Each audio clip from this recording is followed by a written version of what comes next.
If you're starting to look into private schools in Toronto, you'll probably come up with the big names of Canada College, Branksome, Havergal, University of Toronto Schools, and the like. But here's what you might not realize. What often separates these schools is not necessarily the size or how nice the campus is or how long the wait list is, but it's the curriculum model. In this video, I'm going to break down the three main academic paths Toronto's top private schools follow: the Ontario curriculum, the International Baccalaureate or IB, and the Advanced Placement or AP. And I'll summarize the differences between them and how that choice might fit your child's personality and goals. Now, if you're wondering why should you even listen to me in the first place, yes, I'm a real estate agent, but before becoming a realtor, I was a teacher. So I did teach in the public system in Ontario for 9 years. I was also in the private system, but overseas in Malaysia for a couple of years as well. So I do have some experience, but I've also been able to tap into my network of teachers who are both teaching both publicly and privately and able to get some great info and intel. So that's why you might want to stick around and get the information in this video and in the other videos that are related to this one as well. And if you got this far, but you're saying to yourself,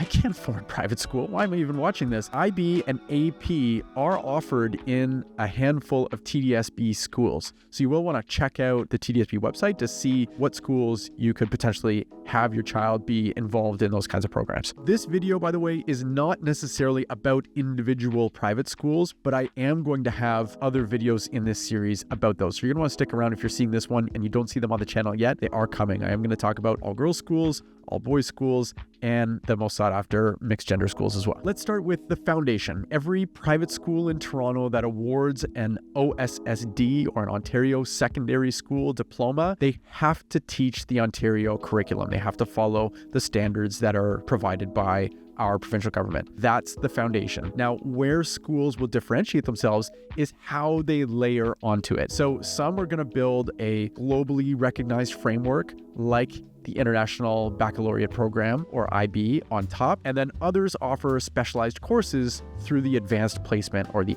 AP. And there are a few schools like York School and Branksome Hall that run the IB from start to finish. So right from kindergarten all the way through to grade 12. The takeaway is when you hear that a school offers IB or AP, it's not an instead of Ontario situation, it's in addition to. So students will still graduate with an OSSD, they just earn a second credential that's recognized globally. Okay, so let's start with IB. With a few exceptions, it's offered in high school. So there's pre-IB enrichment that's happening in grades 9 and 10, and then you would have a full 2-year diploma program in grades 11 and 12 where students will study 6 core subjects with philosophy, research, and community service kind of weaved into the courses. IB emphasizes critical thinking, writing, and global perspective. So instead of memorization and rote work and testing, students spend an extended period of time, sometimes months, crafting essays and completing extended projects and making connections across different disciplines, different subjects. IB is a great program for families who move internationally, or if you think your child may attend school somewhere internationally. So the IB program is recognized practically everywhere around the world. Going into an IB program kind of guarantees, provided that your